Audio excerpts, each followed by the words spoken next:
박근혜 대통령이 메르스 사태 악화로 미국 순방을 연기했습니다. 이틀 전 일인데요. 오늘은 방미 연기 후 첫 현장 방문으로 경기도 메르스 종합관리대책본부를 찾았습니다. 이강윤 정치평론가와 함께 박근혜 대통령의 방미 연기 이 사안부터 짚어보겠습니다. 네, 안녕하십니까? 안녕하세요. 네, 박근혜 대통령이 방미 일정까지 미뤄가면서 메르스 사태에 총력을 기울이겠다고 밝혔는데 이 부분 어떻게 살펴봐야 됩니까? 네, 작년 세월호 참사와는 달리 이번 메르스 사태는 전 국민이 잠재적인 피해 또는 감염 대상자지 않습니까? 훨씬 파급 범위가 큰 것이고 예전부터 역병 또는 전염병 이런 것들은 그 공포감을 주기에 충분한 정서. 패스트 우리가 이런 예를 들지 않더라도 물론 제 지금 이 말씀이 무슨 공포감을 조장하려거나 하는 건 전혀 아니고요. 이게 계속 확산될 경우에 제발 그런 일 없어야 하겠지만 계속 확산됐을 때는 뒷감당을 도저히 할 수 없는 지경에도 이르를 수 있는 것이죠. 더군다나 정부의 초동 대응의 완벽한 실수 때문에 사실은 별게 아닐 수도 있었던 게 엄청나게 큰 별것으로 되어버린 거 아닙니까? 그렇다고 보면 대통령에게 국민들의 안위, 생존보다 더 중요한 게 뭐가 있겠습니까?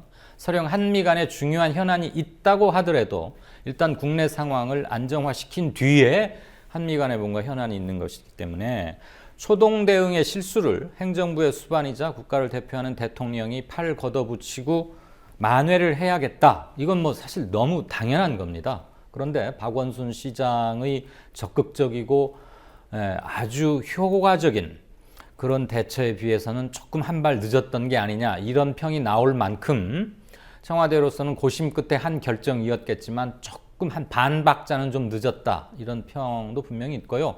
어쨌거나 안 가기로 했으니까 안 가는 것만큼 국내에서 뭔가 확실한 대통령의 존재감과 메르스 차단을 위한 확실한 역할 이런 걸 보여줘야 하는 거지. 그냥 어디 가서 사진이나 찍고 하나마나한 격려하고 그런 것만 해서는 감동을 주지는 못하죠. 그러니까 그리고 정상 간에 무슨 자국에 커다란 일이 터졌을 때 가 있다가도 일정을 취소하고 귀국하고 또는 가기로 예정되었던 거 상대방의 양해를 구하고 안 가고 하는 것들은 결코 드문 일이 아닙니다.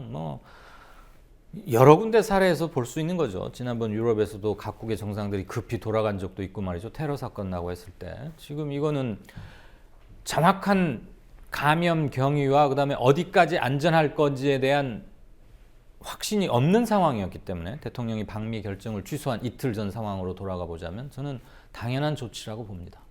그럼에도 불구하고 내부에서는 특히 새누리당 친박계를 중심으로 해서는 방미를 그러니까 대통령이 그 방미 결정을 연기 결정을 하기 전에 그 전에 최고위에서 방미를 강행해야 된다는 이런 입장을 밝혔는데 어떻게 보면 당과 청의 입장이 상당히 좀 차이가 났었던 부분도 있습니다. 많이 엇갈렸죠. 예.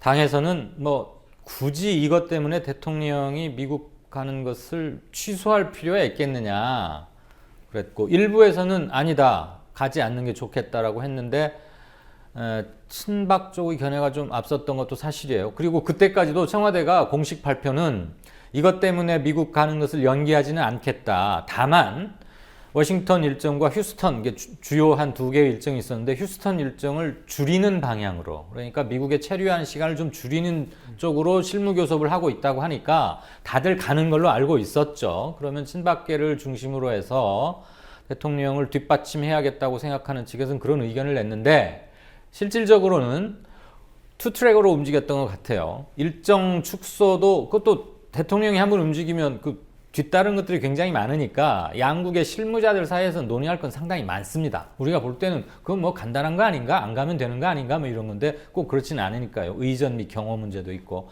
근데 한편으로는 정무적 감각과 판단이 좀 작용을 한 것 같아요. 그 과정에서 당과 청 사이에 원활한 정보 교환이 이루어지지 않았죠. 그것은 어쨌거나 김무성, 유승민 라인의 현재의 새누리당 지도 체제와 청와대 핵심 사이에 약간 겉도는 분위기는 계속 있어 왔는데 이번에도 드러났고 또 하나는 대통령의 일정 및 동선은 굳이 넓게 공유할 필요가 없다. 그게 당이라 하더라도 굳이 말할 필요 없다. 이런 쪽이 좀 작용한 게 아닌가 싶습니다. 어쨌거나 결과적으로 드러나고 보면 양쪽의 엇박자가 좀 보기 민망할 정도로 몇 시간을 차이에 두고 확 뒤집힌 거 아니었어요? 그러면 결과적으로 당이 좀 체면이 깎이거나 그런 건 있지 않습니까? 그럼 그런 것을 청와대에서 막아줄 수는 있죠. 조금만 친절하다면. 근데 그런 점은 없었다. 그리고 결정하는 과정에서도 시간 여유가 그렇게 많지는 않았을 것 같긴 해요. 근데 중요한 건 당청 간의 뭐 그런 이견은 현 메르스 사태의 진화 차단, 확산 차단, 그리고 대통령이 본인은 굉장히 중요하게 여기고 있었을 미국 방문까지 취소를 한다면 백보양보해서 그 진정성은 받아들여준다 치고 남아있는 대통령이 무슨 일을 어떻게 하느냐. 그래서 며칠간 한국을 특히 위기 때마다 비운다고 해서 말이 많았지 않습니까? 작년 세월호 때도 그랬고 아직도 그 부분은 물음표로 남아 있는 것이고요. 그러니까 그런 정치적 부담을 덜기 위해서라도 메르스를 대통령 고유의 아젠다로 끌어들여서 말 그대로 팔 걷어붙이고 해야 됩니다. 장관 누구 시켜두고 뭐 이렇게 그럴 일이 아니고 대통령이 매일 메르스 관련 확대 간부 대책 회의를 직접 주재하고 지자체장 연석 회의도 해야 된다고 저는 생각을 합니다. 개인적으로 그런 칼럼을 쓴 적도 있지만 각 지자체별로 뭐 서울시 다르고 경기 다르고 인천 다르고 이랬어야 되겠습니까? 메르스의 전파력이나 이런 걸 감안한다면 일사불란하게 움직여도 지금 부족할 판이니까 대통령과 서울시장이 싸우는 듯한 인상을 주면 안 되죠. 그럼 그것 때문에 네. 결론지어서 박원순 서울시장이 좀 네. 공격적인 이번에 메르스 행보를 보였기 때문에 예. 특히 지금 주목할 만한 점은 한국갤럽 그 차기 대선 후보 여론조사에서 예. 갑자기 박원순 시장이 1위로 올라갔습니다. 예. 어떻게 보면 박근혜 대통령과 좀 차이를 보여서 좀 그런 부분이 있는 것 같은데 어떻게 보십니까, 이 부분은? 당연히 그 점이 영향을 미쳤겠죠. 한 달 전 여론조사에 비해서 6%포인트나 올랐으니까 6%포인트라면 굉장히 큰 움직임입니다. 그것을 가능하게 했던 게 뭘까요? 더군다나 지난 6월 4일 심야의 긴급 기자회견을 통해서 이런 잠재적 위험 요소가 있고 과감히 그 정보를 밝힘으로써 공개함으로써 자기에게 가해질 수도 있는 비판과 비난 또는 공격 이런 것이 예상됐음에도 불구하고 사회 전체의 안녕과 건강과 안전이 더 중요하다고 판단했기 때문에 자기가 비난의 화살을 무릅쓰고 그렇게 했던 거 아닙니까? 그렇게 함으로써 결국 정부의 중앙정부 차원의 대메르스 대책도 대선회를 했죠. 정보 공개 쪽으로. 그렇게 해서 생긴 일부의 혼란보다는 정보가 공개되고 확실한 걸 알게 됨으로써 불필요한 유언비어나 막연한 추측이나 과장된 불안이 적어졌던 분명한 선순환적 효과를 본 거 아닙니까? 그러니까 사람들은 당연히 마음속에서 채점할 수밖에 없는 거고 위기관리 대처 능력이 저런 것이다. 서울시장은 법적으로는 서울시에 거주하는 사람과 서울시 영토 안에서 일어난 모든 걸 책임지지만 저런 자세가 국가 재난과 위기 때는 필요한 것 아닌가라는 것을 아주 대비돼서 보여준 거 아닙니까? 대통령이 한 첫 반응은 뭐였습니까? 유언비어 단속하라. 별거 아니니까 잘 해결해라. 그 하나만 한 말이거든요. 유언비어가 왜 나왔습니까? 정보에 목마르니까 당연히 이런 추측과 그런데 예전과 달리 인터넷과 정보 공유를 통해서 정보라는 거 지식의 공유를 통해서 사람들의 눈높이는 높아갔기 때문에 그리고 안전에 관한 한 보다 많은 아무리 많은 정보를 공급해도 부족함이 없는 것이 넘치지 않는 것이죠. 그 점에서 박원순 시장의 행보는 일부의 비판을 무릅쓰고 했다는 점에서 굉장히 큰 이번에 만약에 메르스가 이 상태에서 그대로 진정 국면으로 간다면 저는 그 결정적인 터닝 포인트이자 분수령은 박원순 시장의 그날 6월 4일의 밤의 결과라고 보여지고요. 지금은 공을 다툴 때가 아닙니다. 한간에서 박원순 시장은 메르스와 싸우고 박근혜 대통령은 박원순과 싸운다 이러는데 이렇게 치욕적이고 조롱 섞인 말이 어디 있습니까? 그 나중에 따지자고 하더라도 일단은 대통령이 정부 내의 중앙 메르스 대책본부도 본인이 직접 주재를 하고 필요하다면 지자체장 연석회의도 자주 가동해야죠. 지금 뭐 부산, 경주 이런 데서도 나오고 했으면 어디에 뭐가 취약하다. 각 지자체별로 재정이나 의료 인력 형편 여건이 조금씩 다르지 않습니까? 이것을 장관이나 지자체장들끼리만 맡겨놓으면 동렬해서 잘 조정이 안 돼요.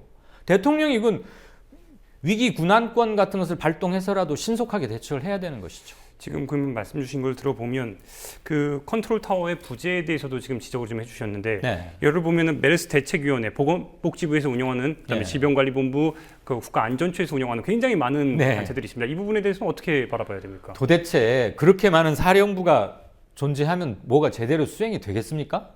우리 전쟁을 치르는 군인의 조직을 한번 보십시다.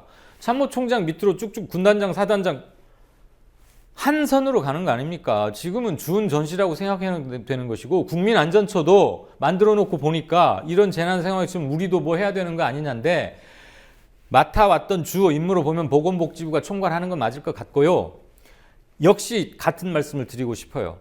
이럴 때는 법적으로 컨트롤 타워가 누구이냐를 따지는 것만큼 어리석고도 한가하고 사치스러운 질문이 없습니다. 대통령이 자신의 고유한 어젠더로 맡아야 합니다. 대통령 선서 때 뭘 말합니까? 헌법을 준수하며 국토를 보유하고 국민의 안녕과 재산을 지킨다. 생명과 목숨 지킨다. 이렇게 돼 있지 않습니까? 그럼 국민의 생명에 직결되는 거 아닙니까?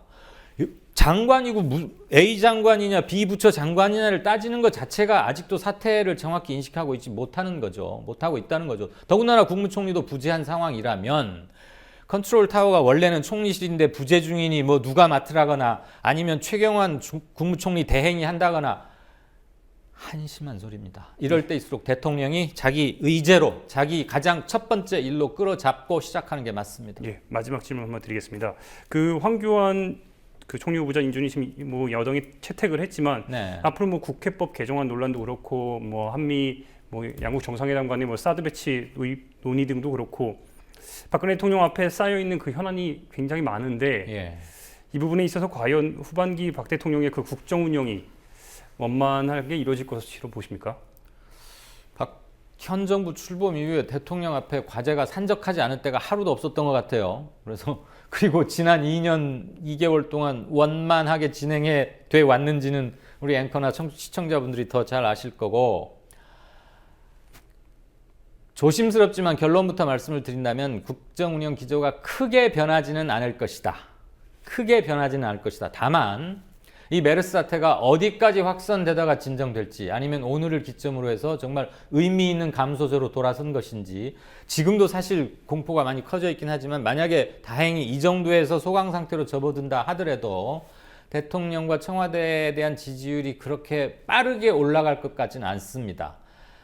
생명을 위협받는다는 것은 아주 1차적인 문제이기 때문에요. 그리고 이번에 너무 깎인 점수가 커서 당에 대한 지지율보다 청와대에 대한 지지율이 더 낮을 경우, 그러니까 지지율 역전 현상이 생겨버리면, 이미 지금 생겼는데요, 이번 메르스 때문에 그 상태가 2, 3개월 만약 더 계속 지속된다면 당이 청와대로부터 벗어나려는 원심력은 더 크게 작용할 거고, 청와대에서는 친박계를 좀 더 강화하고 친정 체제를 강화해서 뭐 결사 옹위 비슷하게 경호처럼 하긴 할 겁니다만 전반적인 국정 장악력은 많이 떨어지겠죠. 그럴 경우에 대비해서 크게 변할 것 같지는 않다고 했고요. 하반기 들어서 내년 총선 국면으로 들어가면 청와대의 국정 장악력 확실히 떨어집니다. 그때까지 해야 될 게 공무원연금 개혁이나 지금 뭐 국회법 개정안도 제기되어 있습니다. 그거보다 더 본질적인 문제는 공무원연금 및 공적연금 개혁, 그리고 국민연금의 공적 기능 강화, 이게 지금 분명히 하나 남아있는, 잠시 수면 밑으로 가 있는 휴화산인 정도에 불과한, 이건 꼭 넘어야 하는 것이고, 청와대가 더 이상 전국을 자기 주도대로 입맛대로 가지고 가기란 이미 물리적으로 힘든 시간에 와 있는데, 메르스 초기 대응의 부실로 인한 민심의 이반, 이것이 그것을 매우 가속화, 촉진시켰을 것이고요. 김무성, 유승민 라인은 갈수록 자기 정치 또는 자기 컬러를 분명히 내세울 겁니다. 특히 원내 국회를 맡고 있는 유승민 원내대표의 경우 더욱 그러합니다. 그렇기 때문에 청와대로서는 상당히 힘든 나날이 될 것이다.